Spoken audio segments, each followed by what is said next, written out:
সময় ঘনিয়ে আসছে, ঘড়ির কাঁটার প্রতিটি টিক টিক শব্দ যেন বিশ্বকে এক অনিবার্য ধ্বংসের দিকে ঠেলে দিচ্ছে। 5 এপ্রিল ডোনাল্ড ট্রাম্পের সেই বিস্ফোরক সোশ্যাল মিডিয়া পোস্টের পর পুরো বিশ্ব এখন রুদ্ধশ্বাসে তাকিয়ে আছে 7 এপ্রিলের দিকে। ট্রাম্পের আলটিমেটাম পরিষ্কার, হয় হরমুজ প্রণালী খুলে দাও, না হয় ইরানের বিদ্যুৎ কেন্দ্র আর সেতুগুলো ধ্বংসের জন্য প্রস্তুত হও। 72 ঘন্টা ময়েশ্চার লক সমৃদ্ধ লিলি বডি ওয়াশ, শিয়া বাটারের গুডনেস স্কিন রিপেয়ার করে রাখে সফট ও গ্লোয়িং। ট্রাম্পের এই পাওয়ার প্ল্যান্ট ও ব্রিজ ডে ঘোষণার জবাবে গর্জে ওঠে তেহরানও। তবে এবার তাদের হুমকি কেবল মধ্যপ্রাচ্যের মার্কিন ঘাঁটিগুলোর মধ্যেই সীমাবদ্ধ নয়। ইরানের পক্ষ থেকে জানানো হয়, যদি হামলা শুরু হয় তবে যুদ্ধের আগুন আটলান্টিক মহাসাগর পাড়ি দিয়ে সরাসরি মার্কিন মূল ভূখণ্ডে আঘাত আনবে।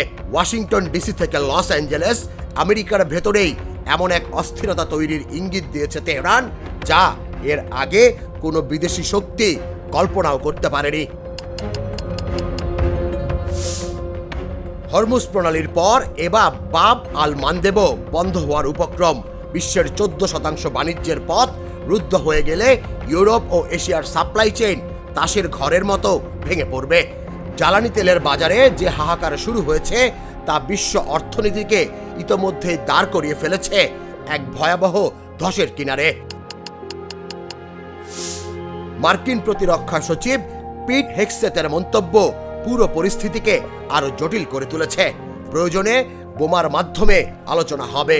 এই বারুদঠাসা বক্তব্যের বিপরীতে ইরান চাইছে মার্কিন বাহিনীর চিরস্থায়ী প্রস্থান। বর্তমান পরিস্থিতি এটাই বলে দেয়, শান্তি এখনো অনেক দূরের পথ। এখন প্রশ্ন হলো, ট্রাম্পের বেঁধে দেয়া সময়সূচি পার হওয়ার পর কি সত্যি বেজে উঠবে তৃতীয় বিশ্বযুদ্ধের দামামা? ইতিহাস কি কেবল ধ্বংসের সাক্ষী হবে, নাকি শেষ মুহূর্তে ফিরে আসবে কাণ্ডজ্ঞান? তুষার ইসলাম, জাগো নিউজ।